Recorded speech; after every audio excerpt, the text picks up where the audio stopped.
You now understand data privacy, your right to control your personal information. You now understand data security, what it means to have your data exposed through a system failure. In this video, we are going to start with something most people do not know they have. Then we will walk through some of the steps or levels that you can take to protect yourself. Hello everybody and welcome back to Secure Freak. I am your host Darren. Let's talk about the 3 things you can do to start protecting yourself today. 1.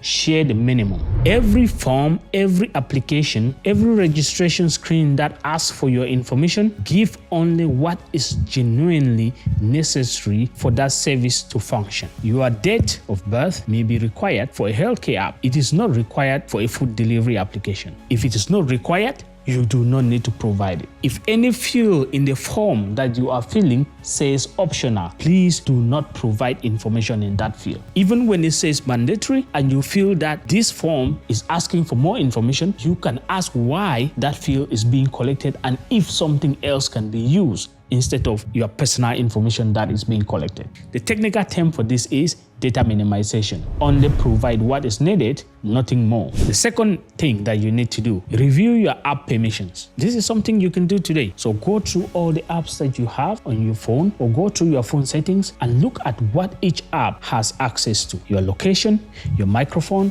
your camera, your contacts. If an app does not need that amount of access, turn it off. Because for example, a food delivery app may need access to your location. That way they can know where you live in order to deliver your food. But it does not need your microphone because you don't speak to it, doesn't have to listen to you. So turn it off. Use strong, unique passwords. If possible, you can use a password manager. The most common way for accounts to get compromised is for you to use weak password or for you to reuse password.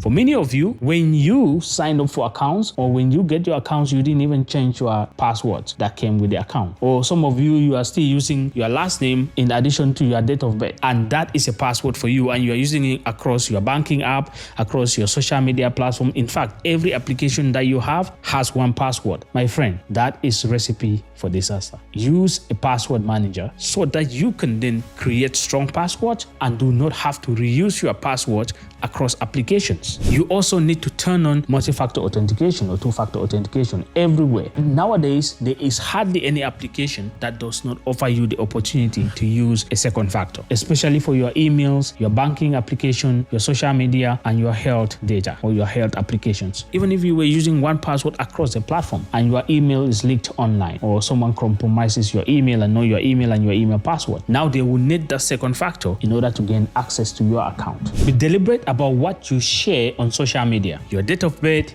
your phone numbers, your location, these are building blocks for identity theft. Do not post your ID online. Do not share your physical address online. Be careful about the check-ins that you tell people where you are, because by telling someone where you are, every day someone is recording your patterns. So be deliberate on what you share online. Now, let's move to level 2, reducing your exposure. These are the things that you want to do consistently. And number 1 is choose services that are built with a privacy focus. They have privacy as a default.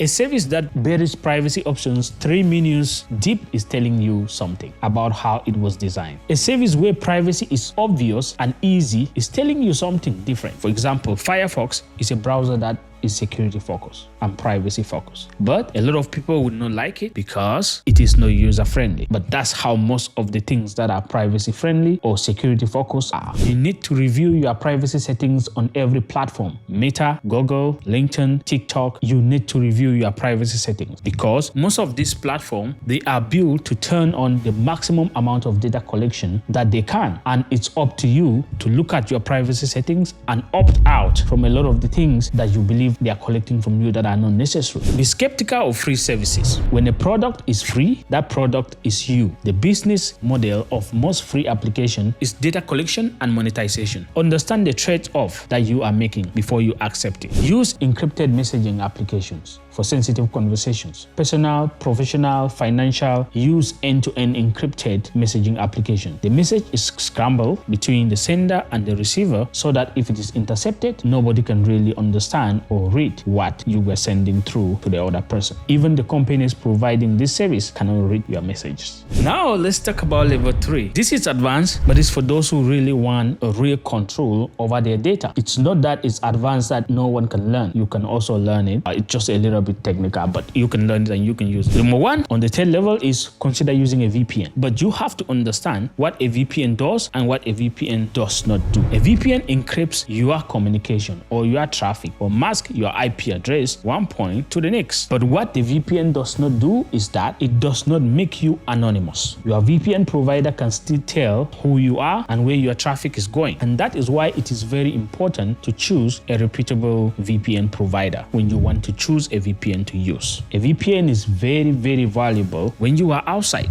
and using public Wi-Fi. You go to an airport, if you go to a supermarket, and you are using their internet, it is very important that you have something like a VPN because you don't know who is there, you don't know who is trying to do what. So a VPN helps. The second one, you should try to audit what is known about you online.